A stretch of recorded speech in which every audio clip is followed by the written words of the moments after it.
blast off. Can you hear me? Can you hear me? Yes, I'm getting used to having your voice in my ears all the time. I knew from episode 1 that you have to have good sound. Yes. Right? So it's been a steep learning curve being a podcaster, but that I knew on day 1. There are times when I'm sleeping at night, I feel I hear your voice in my ears. I don't know. Well, you've heard it for 56 episodes. My friend, this is episode 56. Right? Yeah. So that would be, then if it's 56, then it would be season 2, 26. You got it. How about that? Right. Yeah. Right? There you go. Okay. So I'm going to ask you a question. Okay. Are you ready? Uh-oh. So if we only had 5 more podcasts left to do. We only have 5 more? What? Yeah, no, it's not like I'm telling you something you don't know. Okay. Guess what? We're all done. This is it. I'm done after 5. You sell this to Netflix or something? Yes. I'm branching out on my own. Okay. So let's just pretend. Okay. Pretend. 5 episodes left. 5 episodes left. Gotcha. You can invite anyone in the world to be on the podcast. Alive? They have to be alive. Okay. I think that'd be good. Okay. Maybe it would be really hard to talk to them. No, this is a fantasy, right? Okay. True. Okay. But I would like them to be 5 episodes left. 5 episodes left. Who would be my 5 guests? And who would be your 5 guests? Well, number 1. I already know your number one. Number 1. Go ahead. I'll give you a little drum roll. Paul McCartney. Sir Definitely. Paul. And I know Sir Paul listens to After the Bell. So Sir Paul, if you're listening, give my people a call and let them know that you want to come on After the Bell. Yeah, I'm all ready. I'm Martin's people. So I have my phone on and I'm waiting for that phone call. Okay. There you go. How about you? Okay. If we were to continue on this idea of peace, love, and understanding, I would say the Dalai Lama. Okay. I would just love to be in the presence of the Dalai Lama and just to hear the Dalai Lama's wisdom. Maybe we'll get his people to call us. But call you. How does the Dalai Lama even have a phone? What would he do? I don't know. That'd be interesting. That would be. Yeah. How would they contact you? Well, speaking of maybe world leaders, people that I think we need right now in this world, I would have Barack Obama and probably Michelle too. The Obamas could come on the podcast. Again, I know they're listening. So come on. Yes. Talk to my people. Yes. I would love to hear what they have to say about some of the things that are going on. It would be fascinating. How about you? What would be another dream guest for Mr. Hunt? Well, I have background in science. I love science. Okay. I would love to talk to Bob McDonald from Quirks and Quarks. Yeah. Fantastic. I've listened to that for a long, long time. And if it could be somebody who wasn't alive for science-based, I would have Carl Sagan on. Okay. Always a big hero of mine. I wanted to become an astronomer because of him. Yeah. But he's no longer alive. So I would say Brian Cox. The actor? Not the actor from Succession. No, the astrophysicist. He's a really cool guy. I think he actually was in a punk band in the 90s. Yeah. Oh. And he is a great teacher of all things astrophysics. And I just find him fascinating. Nice. Yeah. I would like Haley Wickenheiser. Oh, right. That's perfect. And just so you know, just wrapped up the Olympics. Yes, the Winter Olympics have wrapped up, and I would love to have her perspective on things in sport, women in sport, and and sports in Canada. Yeah, she'd be great. It would be a good one. Someone who I've read a lot of her books, a real great thinker, Naomi Klein. I would love to have her. No Logo she wrote, and I was just Shock Doctrine. Great writer, great thinker. Naomi Klein. She's on. Wow. I would love to listen to Stephen Lewis. He has such a great vocabulary. I think sometimes I get stuck on some of the words that he uses. Yeah. But a real I could listen to his voice. And you maybe you don't know, his son is Abby Lewis. And you know who Abby Lewis is married to? No, I don't. Naomi Klein. What? See, yeah. Look at those connections. Wow. Yeah, that is crazy. Yeah. There you go. Anyone else? I'm going to sneak in my last one.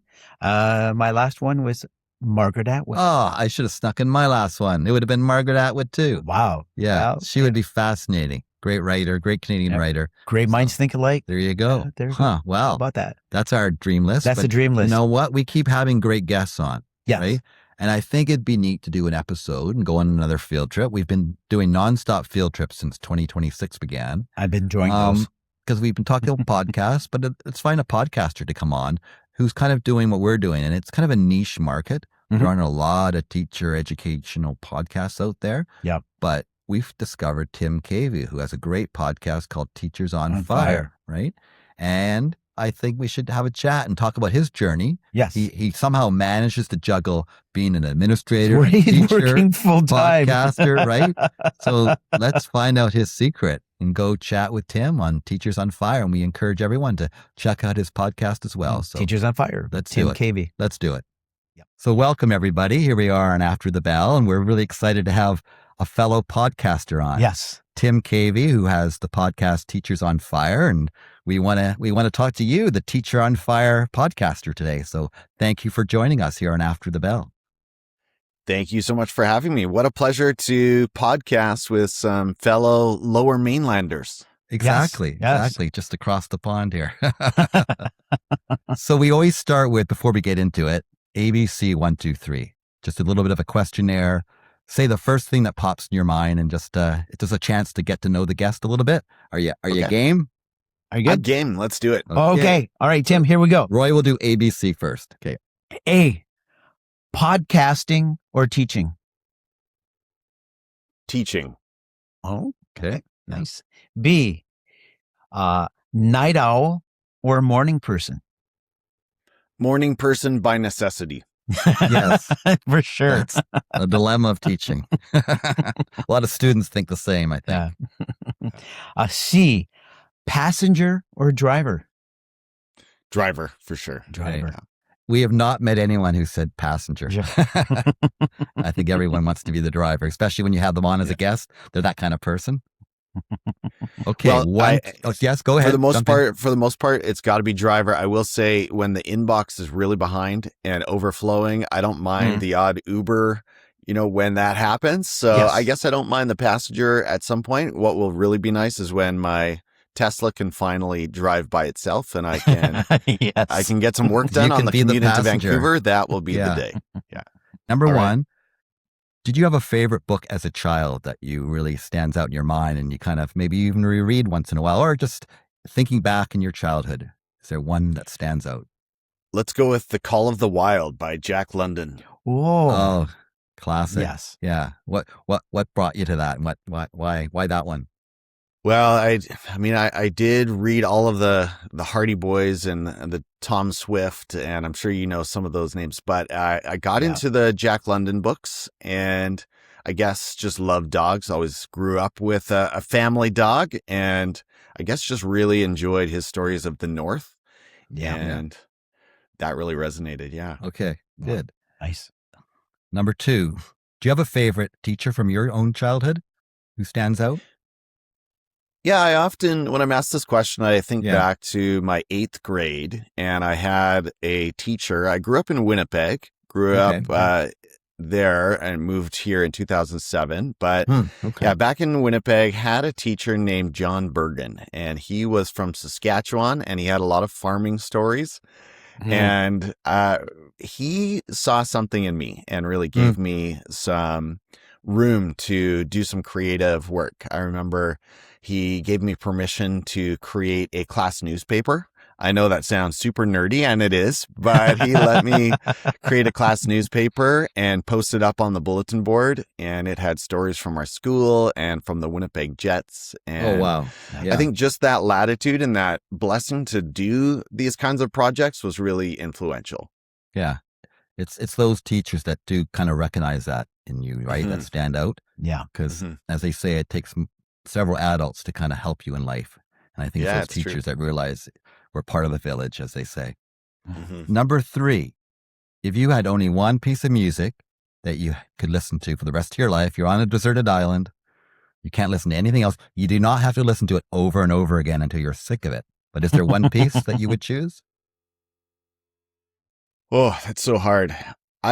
This is going to be a lame answer, but No, lame is lately good. I've just been really enjoying ambient music. So not a particular artist, but there's one ambient channel on YouTube called Bloom, Blume. Okay. And I find Okay. a lot of great work productivity mixes. And I just really, really enjoy having that on in the background when I'm Okay. editing my podcasts or doing other kinds of computer work. Yeah.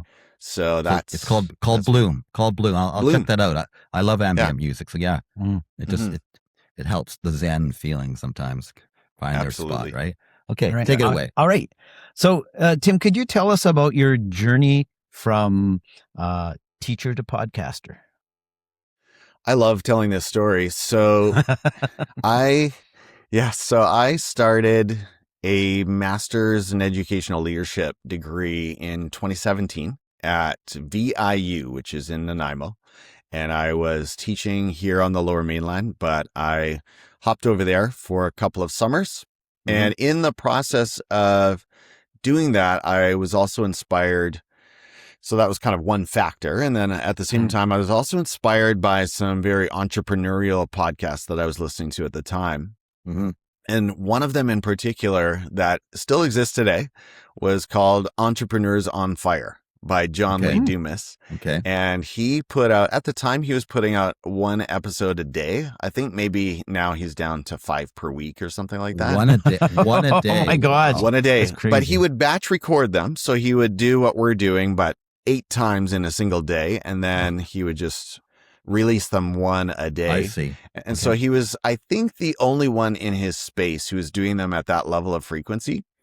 And I think the power, there's so much about the medium that we appreciate. I'm sure you do too. And just the fact that I guess I would say I fell in love with podcasting first because as a medium, it's just so wonderful to be able to listen to good content and learn while you're doing, let's say, while you're washing the dishes, mowing the lawn, working out at the gym, driving a long commute. And so I was listening for years, and then he was the one who really inspired me to start creating my own.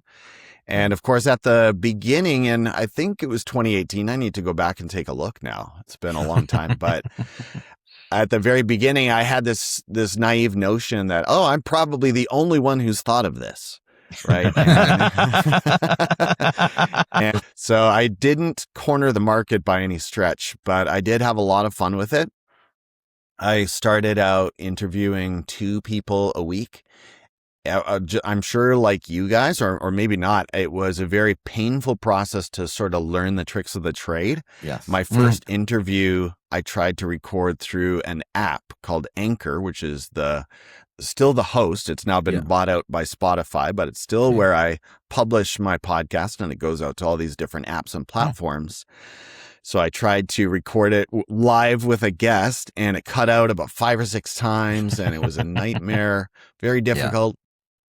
But over the years, and tying it back to my degree, one of the books that they asked us to read in that first year was Growth Mindset by Carol Dweck. Yes. Yep. And I really connected powerfully with this idea that if I just stick with this, I will get more confident. I will become more competent.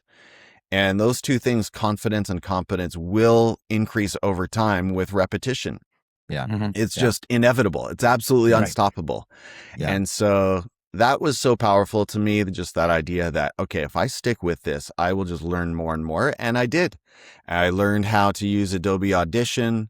I learned about different platforms and apps, and I'm still learning, still making mistakes. It's a steep learning curve, but you got to stick with it, right? You're going to University of Podcasting, and you're just taking this course. Right? Yes.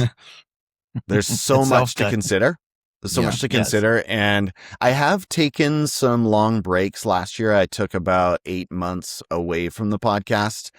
But what I found, guys, was I just wasn't creating nearly as much content. I sort of told myself, if I take this long break, I'll be free to make other kinds of audio and video content, and it'll be fantastic. But I found that the weekly cadence, I really missed it. That obligation of connecting with someone else is really, really helpful for me to just stay in the creator's chair. And so that makes sense. And I just kept meeting fantastic people like you guys and having great conversations. And even if there's just one tidbit that you take away from every conversation that gets you thinking or learning in some way, it builds onto the next thing, right? Yeah. It does. We found, because we just started last January 2025. Okay, congrats on 1 year. So we're at 55 episodes now, because we went through, we went all the way, and we got to the summer, we were going to take a break and start season 2 this last September. But we actually said, no, let's do it in the summer. We call them the summer sessions. And we kind of talked about so many different topics. We just didn't have to even to do with teaching, but we kind of missed it. So we just kept going. We kept learning. We kept learning just the way we call it STS, shoot the shit, right? Because that's a big part of it, right? Be able to do it on the spot. And we find you get to that moment where you go, oh, maybe this is starting to plateau. Some little spark comes along. You have some guest on that kind of new you get excited about, and you feel, hey, we're going to the next level. No, right? And that kind of drives us. Also, another piece about the podcasting and podcasting conversations about education is that many of our American friends head back to school far earlier than we do. Yeah. And so if you carry it through the summer, you actually hit a point in late July where a lot of teachers actually want to listen to education content. Yeah. So that's another good reason. I don't know if I will do it this summer, but that's another good reason to keep it going. A lot of professional development part of it. What do you teach? Teach in Vancouver. 60% admin. So I'm an elementary vice principal for 60% of my time. And then 40% I teach grade 5, 6, and 7 ADST. Applied Design Skills and Technologies. And I have a blast doing that.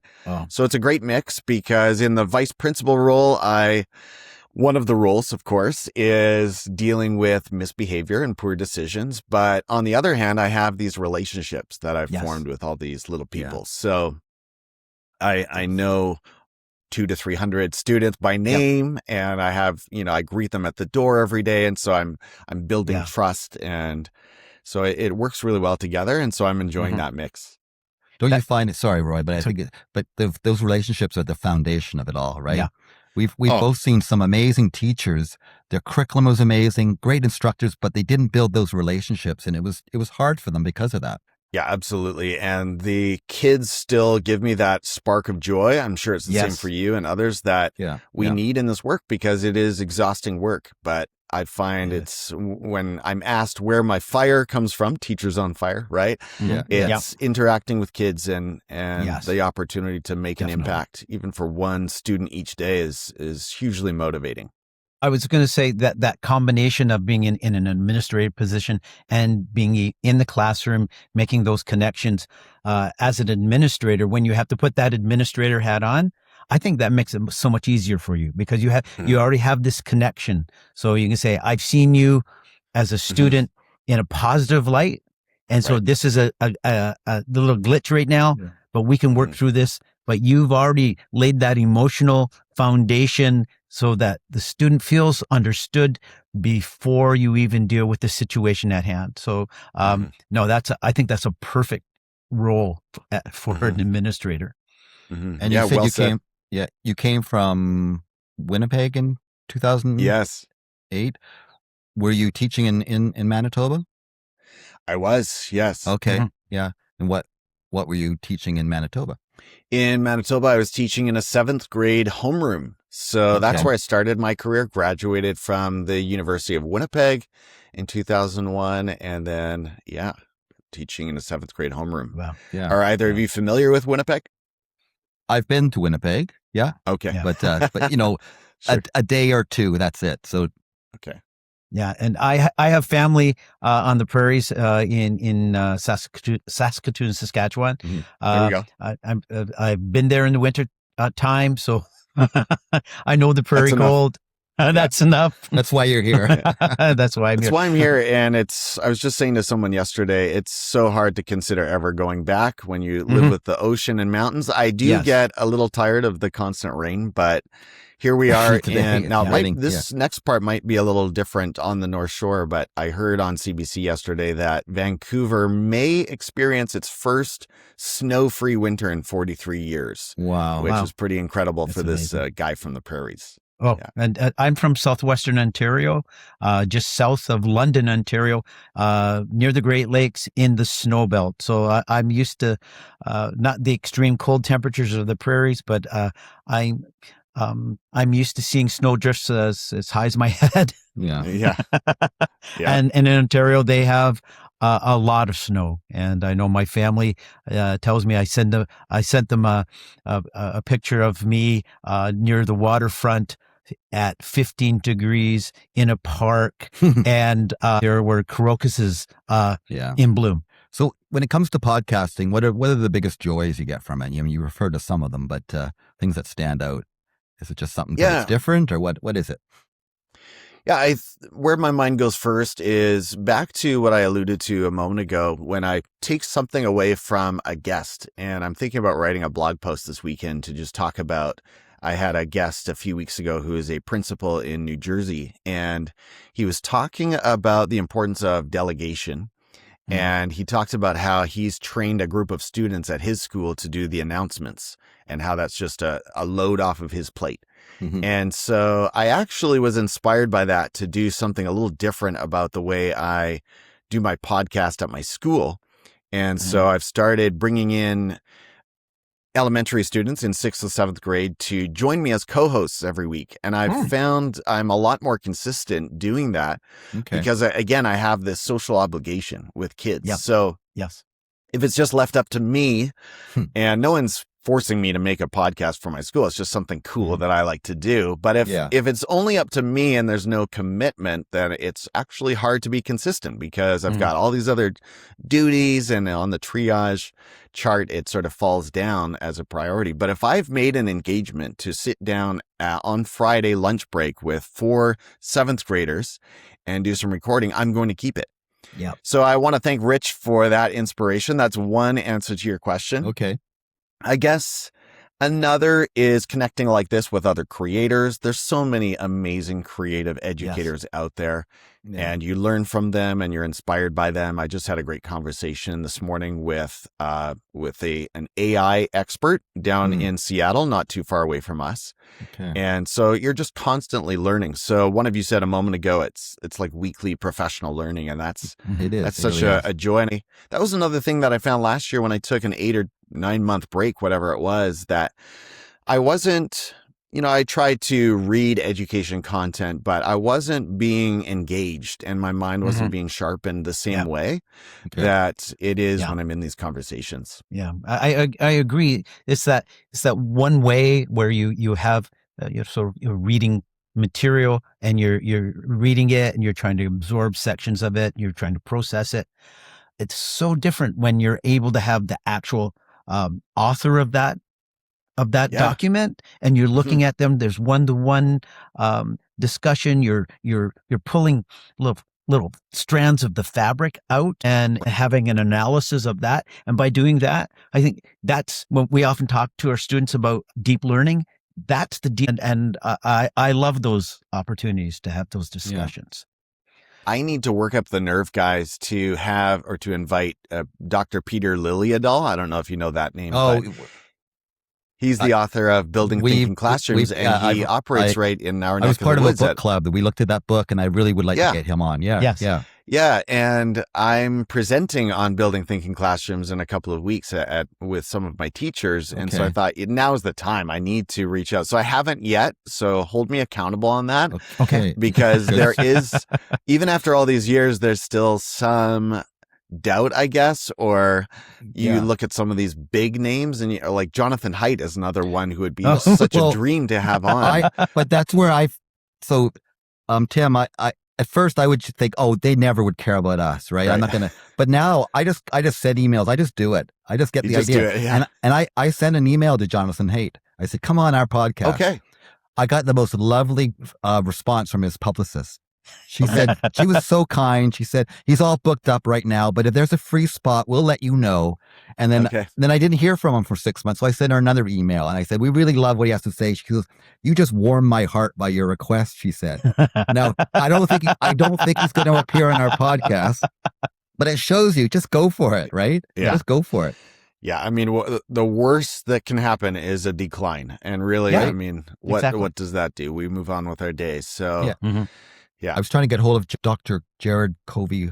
Something he just wrote The Digital Delusion or something. It's similar to Jonathan Haidt you're talking about. Cohen? He's an American based in Australia. Yes, so I sent him off an email. I haven't heard back from him, but it's just people that fascinate me. So I find let's just reach out.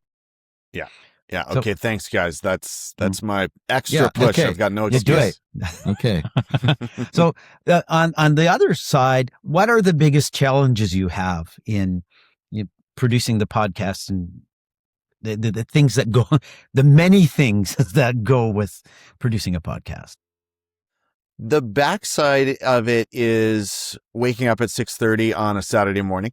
So because my body really doesn't want to. I often want to sleep in. I'm exhausted from the week typically. Yeah. And so it's a good reminder for me to go to bed at a reasonable time on Friday night, or I will pay the price.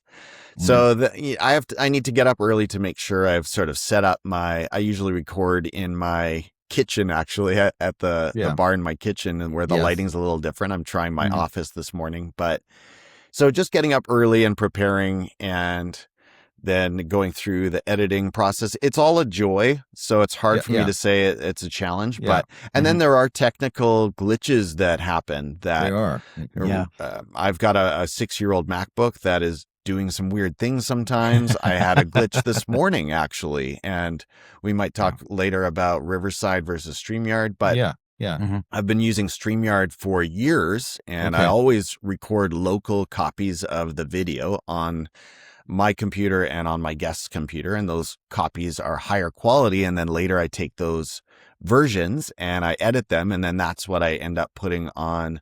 I put that back on YouTube and then also on my podcast on Spotify.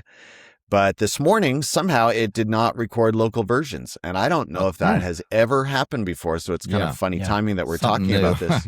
Something new. So I have the cloud version. I didn't waste my guest time. It's on YouTube, and I can edit that and put it on my podcast. But it will be sort of a jar from my usual workflow. So those things will happen when you're podcasting.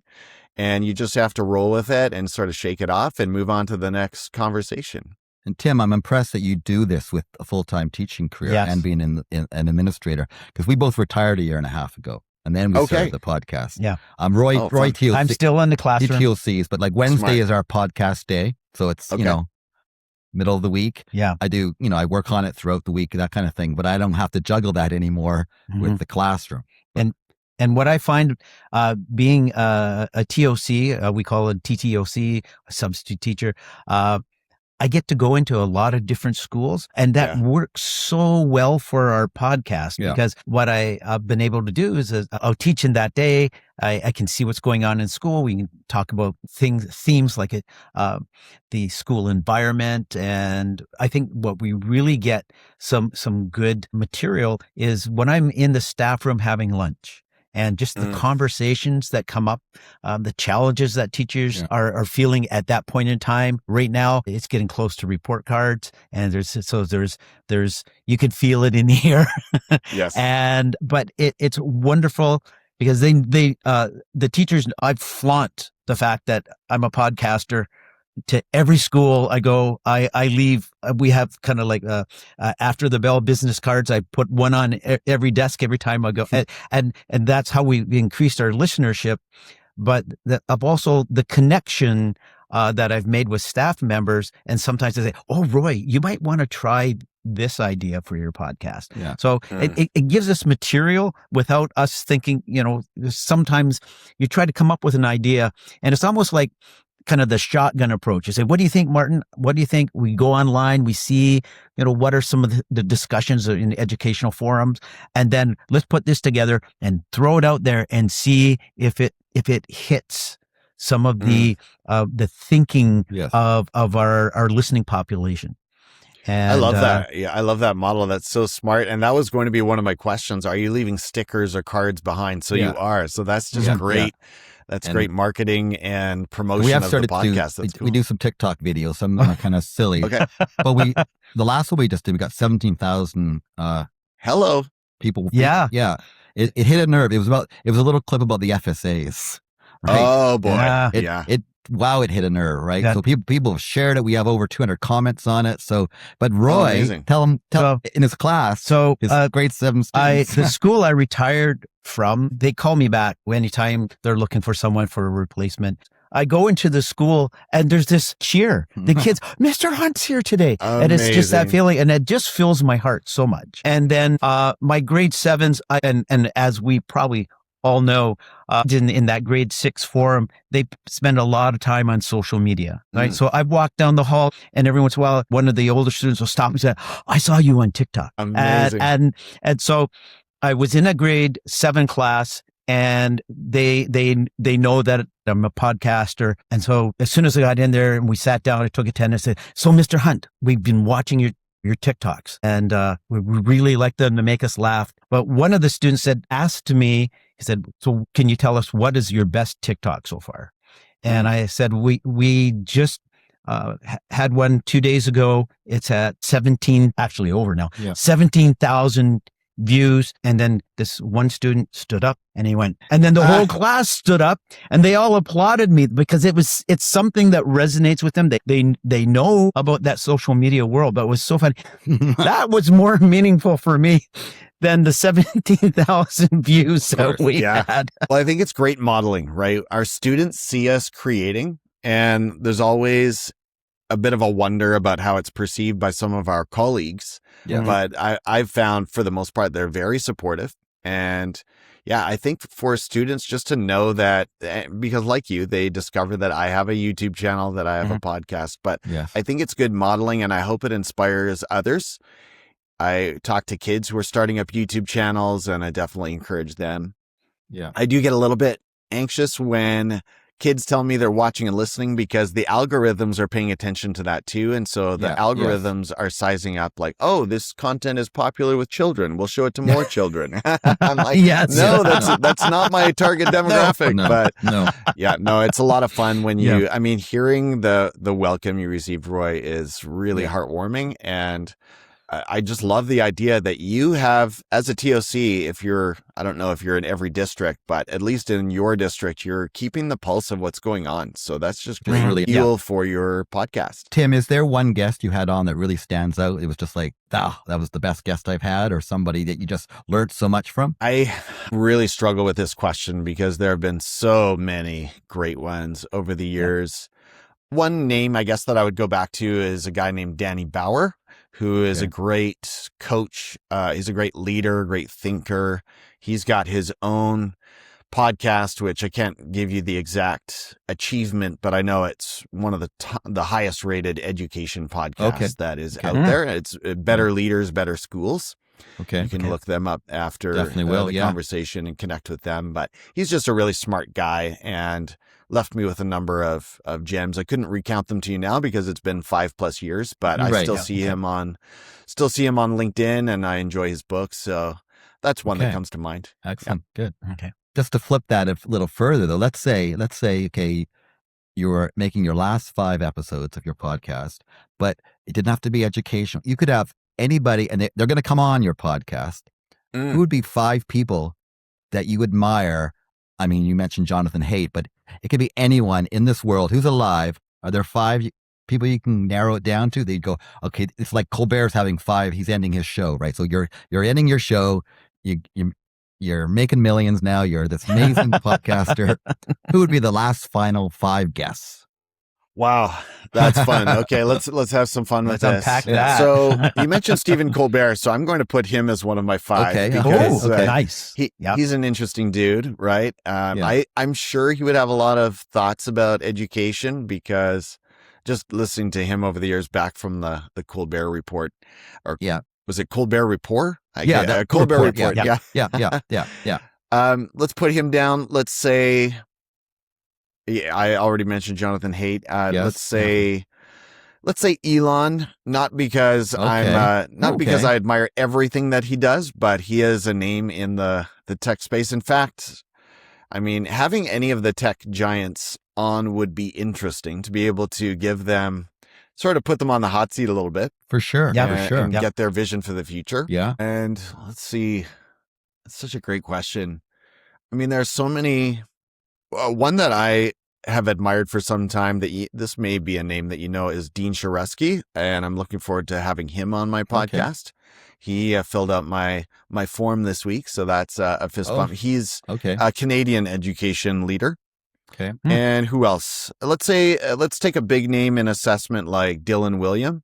He's another one that I haven't reached out to yet that I probably should, but he's the author of many assessment books. I believe how we assess, and I do believe, frankly, that BC is the leader in assessment nationwide and maybe internationally, but I do think how we assess is sort of the backbone it's sort of the foundation behind how we teach, how how our education systems operate. So I would love to speak with him too. Okay. Wow. I feel bad that I listed 5 men. There are many ladies that I would love to speak Of course. to. Yeah. Let's say Cody Sanchez would be Okay. one of the ladies. She's a fantastic entrepreneur and has got a lot of great ideas. Any of the entrepreneurs that I listen to, someone like Pat Flynn or John Lee Dumas, I feel like they must have a lot of education opinions about how our education systems should be teaching financial literacy and creating space for more entrepreneurial work. Do things like entrepreneurship fairs, which I'm sure your schools have had. And you do have some amazing guests. We had Andrew Cantarutti on. Oh yeah, right. And we just met with him a couple weeks ago, and he's going to be on a future episode. And we discovered him on your podcast actually, and then connected with him. Yeah, and I thought this was great. I've been looking for someone like Jonathan Haidt, right? That kind of person. Yes. And so he was a Canadian person that kind of has been dealing with the walled gardens concept. And that was thanks to you. So I appreciate that you brought him to our attention. Yeah. Well, thank you for listening to Teachers on Fire. Yeah. And for anyone listening who's not familiar with Andrew, give a plug for your Teachers on Fire too. Where can people find it? Yeah, it's very Googleable. So if whatever platform you're on, and by the way, gentlemen, I don't know how you've set up After the Bell, but what I advise would-be podcasters and creators is try to own the same handle in every space. Yeah. Even if you're not going to be in that space a whole lot, if you don't own it, someone else will eventually own it. Yeah. So if you can, so in my case, I've got @Teachers on Fire on just about every space that you can think of. Just about Andrew, I would say his thing for anyone listening who's not familiar with his content is attention should be the curriculum. And we really need to build what we're doing around attention. And so it's a really interesting time in education. Like I said, this morning, I just spoke with more of a pro AI person who has published a book called AI Optimism, and she would be an advocate for thoughtful use of AI, especially in our high schools. But then you have these other voices, like some of my other guests. Another great one is Dr. Zach Rochelle, who is really calling for a return to traditional instruction and getting distractions out of the classroom and saying, hold on, all of our use of devices is not really helping students learn. So there's a great tension happening in education, and I'm here for it. I like that there's a tension because I think there hasn't been that conversation. I think it's because AI, for a lot of people, has come on so quickly. I mean, obviously, it's been behind the scenes, but suddenly people go, whoa, what's this? So it's causing a conversation that we haven't had. It's causing a bit of a pause. Yeah, I think, and sort of a reflection, looking at, I guess, kind of the original, the analog-based school, if you want to think of it that way. There's like things of the hands-on approach. We, instead of that fractured, fragmental learning that occurs, stop, start. Well, we have something that's more prolonged. I think that the buzzword that's been around for a long time is that deep learning. Like, how do you do that? And when you're talking about something deep and sustained, then what you're really looking at is more time focused, more sustained attention. And that's a capacity that when we talk to Andrew, that's a capacity that we can build. Can you, Can we wean our students off technology in the daily confines of the school, but still see it as a productivity tool that can advance them? You know, it's kind of like it's like dessert. Dessert's amazing, but but if you have dessert every day, there's going to be a problem later on with your health, right? And so can you have it just as a dessert at the end of a meal, at the end of all this deep learning that occurs, the fact that you can sustain your attention for a period of time and go, okay, so we have some dessert today. Maybe that's the kind of analogy we need. Yeah, it's a good one. I, like you gentlemen, I'm sure I started at a time when there was no technology in the classroom, or the only technology was an overhead projector. That was it. If I got the right name. Still had chalkboards, original chalkboards, right? And one of the I have so many thoughts on this topic, but one of the things I think back to, gentlemen, is the way that some of my middle schoolers would manage their binders. Remember, they would have these massive binders And in it would go every handout and every worksheet from every teacher. Yeah. And you'd have that percentage of, now They let's wouldn't be close them real, properly. usually they were boys who Yeah. just could not manage it for whatever reason. And so it wasn't organized. It was just stuffed in there, and papers would fall out. And if you ever asked them to find an assignment from last week, it was hopeless. Yes. And so that's one, I guess, a win from technology, or something I've considered a win for a long time, is that these learning management systems actually provide the structure and organization for some students. But I know there are so many facets to this conversation. Yes. So but I like the way complex. Andrew talks about how attention can be taught. Like, I think we've all thought, well, attention spans are done. They're 10 seconds long. And no, we need to slow down and think, actually, you can teach attention. Kids can focus for longer than we think, right? Let's not give up on that either. Yeah. It's true. Yeah. And I agree with that. A lot of educators, I think, have sort of given up or said, like, okay, we're dealing with the TikTok generation, so we have to assume attention spans of 1 minute or something. And I agree. Let's push back on that, and let's build that muscle up. Tim, how do you decide on topics that are worthwhile bringing into your podcast? Like, what process do you go through for that?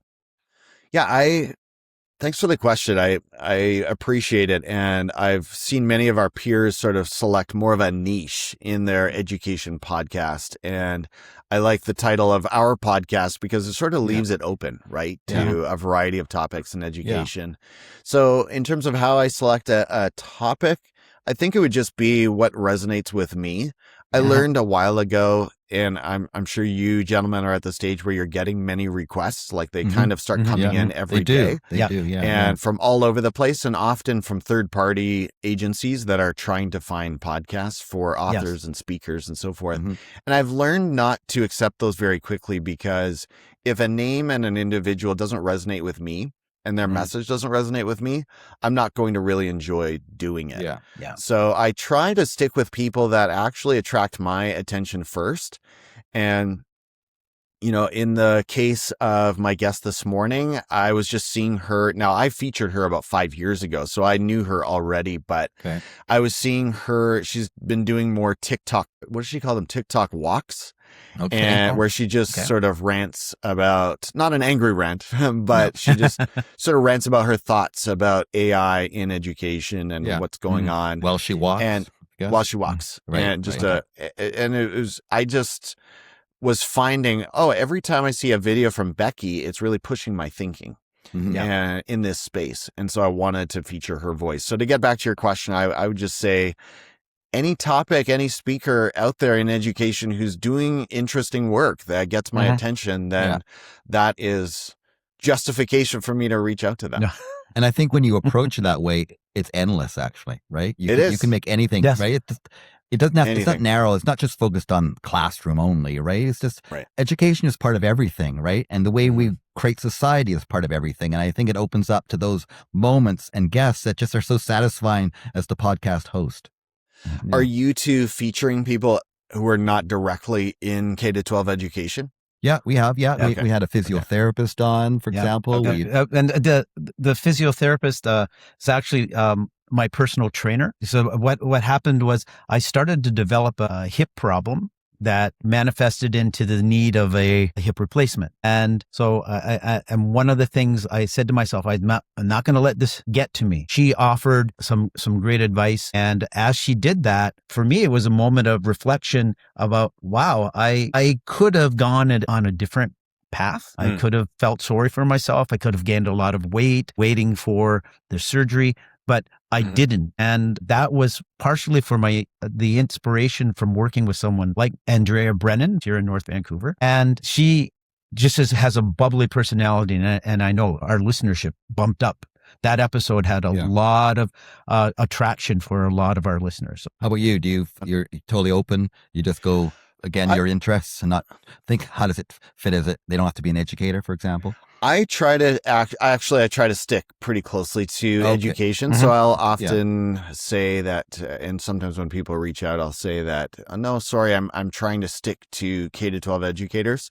I might make rare exceptions. Like, for example, Jonathan Haidt he's not an educator. He's not in K-12 schools, but Mm-hmm. his message is so relevant that I would find that easy to make that connection. Yeah. But I'm trying to keep it within education. I would love to have a podcast that is, the Tim Cavey show, where I could just focus on absolutely anybody. But Yes, I'm trying to work within a niche so that any educator that tunes in can count on hearing something education related. That's still our niche. Like it's about teacher wellness. So it's going to be on wellness issues. There we It's go. going to be on someone like social media implications. Well, how's it affecting teenagers? Well, that affects teachers because they teach teenagers, right? So definitely we have that connection with every episode for sure. There are a lot of strands that, while they're not specifically in the education world, that there are connections to education. We had a really good episode with Joanne Griffiths from Backpack Buddies. We were able to go and talk about food insecurity and see. We saw the production facility. We met Joanne and her daughter who had this idea of providing food for students who didn't have food for the weekends. That's their mandate is on every Friday, but they're so big now, it's not only Friday, it's Wednesday, Thursday, Friday. They deliver bags of food for students around BC, and those students take them home for the weekend, and they have a set of weekend meals for that food insecurity. And that's not specifically education, but that makes a connection to our students and the needs within our communities. And I think that's kind of the outside the walls of the school. There are things that affect what's going inside the walls of the school. And that was, it really warmed my heart to see that. And both of us wanted to make sure that we gave Backpack Buddies as much of a shout out as possible, because they're doing some really good things to support our students in our community. Well, I would love to feature them as well. And I agree. I think it's very relevant. If you're serving students, we know that students can't learn if they're not feeling loved, safe, and fed. It comes back to Maslow. So absolutely. I think that sounds fantastic. I mean, saying all that, I'm a big Beatle fan. Paul McCartney wants to come on my podcast any day. Well, I mean, and you two gentlemen, maybe now that you're in this delightful retired chapter, maybe you need to start a second podcast too. That might be that's a possibility. So we appreciate you've given up a lot of your time. Roy, what do you think of that final question? I have one question for you to wrap it up. That and because we have a story that goes with this, but I love this question. It is, what is the weirdest or funniest technical issue you've had while recording? While recording, I was ready for in the classroom, but while recording, or it could be in the classroom. Do it, yeah.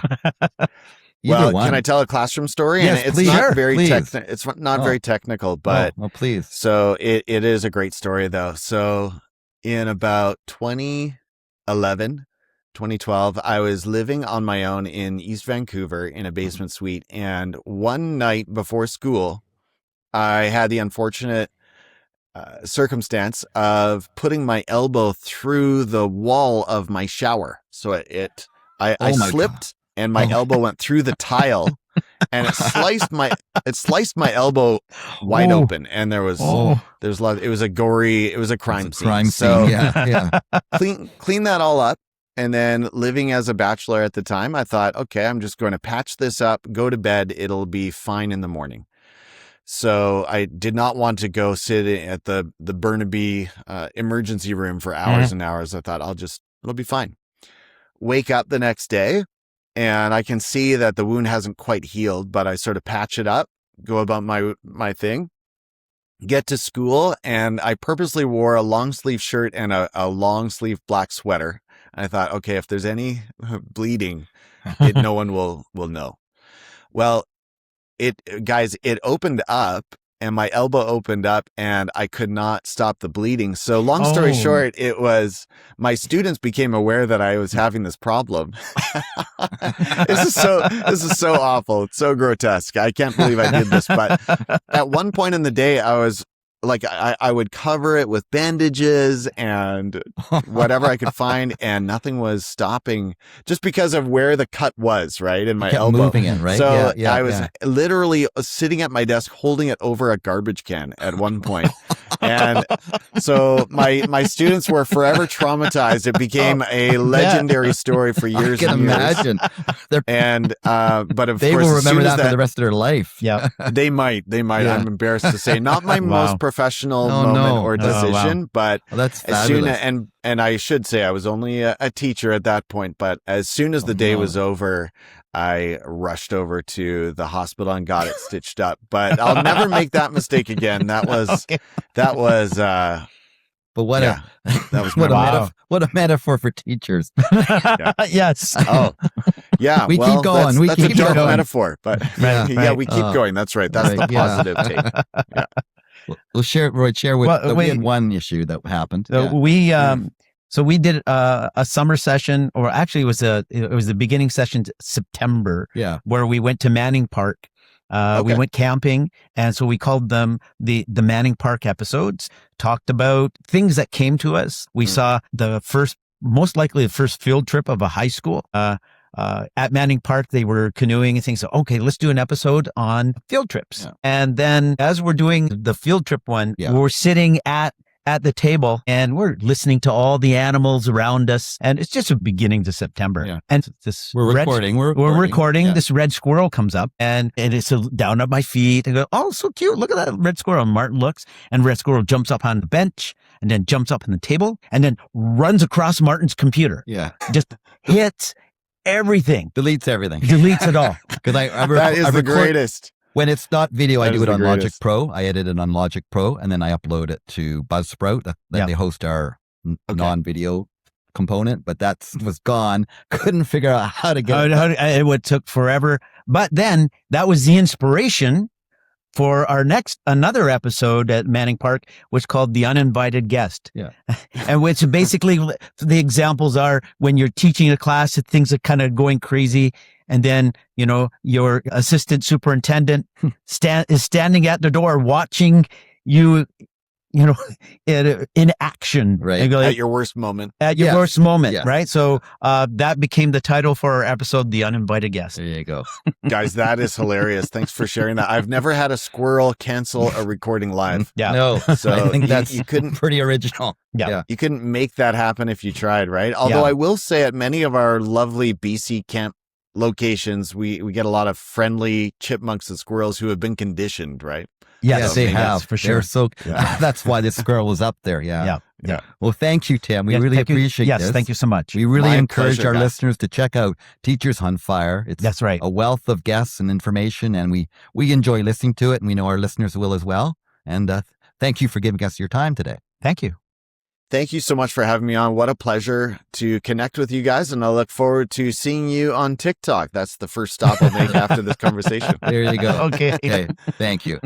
Well, thank you, Tim. We appreciate you coming on and hearing your podcasting journey. Yeah. Right. It's wonderful because I know we did some reading, but our podcast was organic. Yeah. And we developed it, we worked it, and then as we started drawing from other podcasts, some ideas from podcasts, and then I remember reading about educational podcasts, and Teachers on Fire came up, and it was really great to have him talk about his process and the things that he went through to develop his podcast. Yeah, and I love the way he shared some of his personal stories, and I really like that last story. What do you think about it? It was based on that question that I gave them, right? And the question that what is the most or the funniest technical difficulty that you've had in producing your podcast? Didn't know it was going to lead to blood. And then he said, well, could I use a classroom experience? And we said, okay. Absolutely. And then he shared that story about putting his elbow through the tiled wall in his shower, and then from that point through the entire day, he had just blood dripping from his elbow. They power on through. That's right. I've heard people go powering on through a headache. I've heard of people powering on through, a cold, not a mortal wound symptoms, but not something that required stitches. Yeah.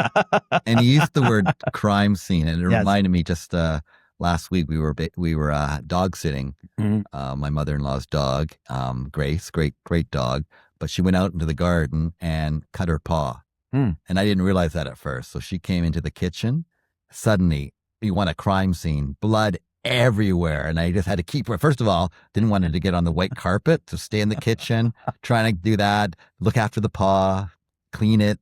And then I had this kitchen to clean up. So I'm there and down on my hands and knees with a bucket and a rag and wiping away. And if anybody walked in and saw me smearing, cleaning up this bucket, it was like something out of Breaking Bad. I don't know. It was like, what was going on there? We have a call from a postal employee who just happened to peer through a window and see a man mopping up blood on his kitchen floor. It was exactly one of those moments.